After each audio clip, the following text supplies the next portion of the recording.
Meaning of dishonour. Dishonour. Dishonour. Dishonour. Dishonour. Dishonour is a noun that refers to the loss or lack of reputation, respect, or moral principles.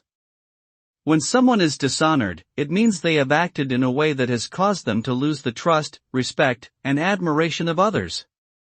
The consequences of dishonour can be severe, including social isolation, professional ostracism, and public shame.